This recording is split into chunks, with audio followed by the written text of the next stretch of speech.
Hi friends, ఎలా ఉన్నారు? Welcome back to Mohita designers and hobby classes. Friends అందరు బాగుంటారని కోరుకుంటున్నాను. ఈరోజు నేను నెయ్యి కారం దోశ చేస్తున్నాను. మీకు చూపిస్తాను ఎలా చేయాలో.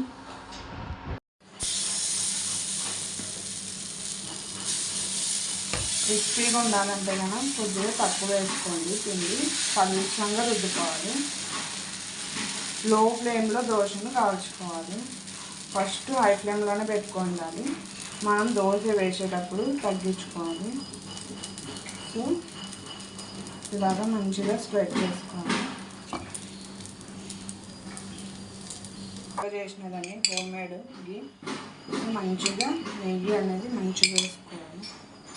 అప్పుడే మనకు బయట టేస్ట్ వస్తుంది. సో వేసుకున్నాక ఇలాగా స్ప్రెడ్ చేసుకోవాలి.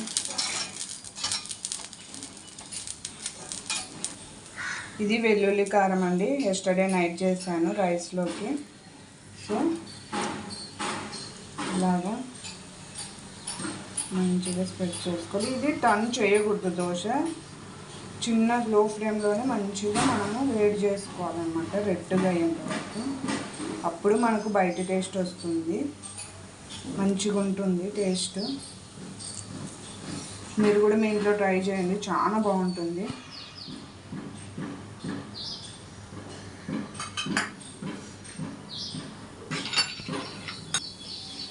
సో మనకు దోశ కాలేదు కదా, కొద్దిసేపు అటు సైడ్ ఇటు సైడు ఇంకొంచెం సేపు కాలనిచ్చుకోవాలండి. ఇలా వేసాక అప్పుడు మనకు లోపల కూడా మంచిగా పిండి అనేది ఉడుకుతుంది.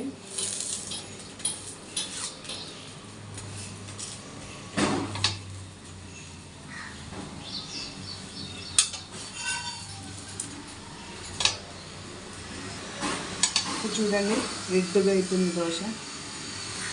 చాలా పలచంగా ఉంటుందండి దోశ, బాగుంటుంది.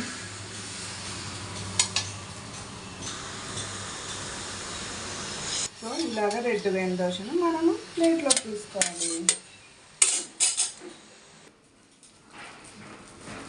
సో ఇప్పుడు ఈ దోశను మనం పల్లి చట్నీతో తిన్నామండి, చాలా బాగుంటుంది.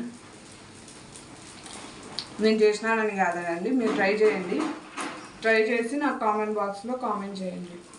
Bye friends. ఈ వీడియో మీకు నచ్చితే లైక్ చేయండి, షేర్ చేయండి, కామెంట్ చేయండి. కొత్తగా చూస్తున్న వాళ్ళు మన ఛానల్ని సబ్స్క్రైబ్ చేసుకోండి. Bye friends. నెక్స్ట్ వీడియోలో కలుస్తాను. నాకు టైం అవుతుంది. బాయ్.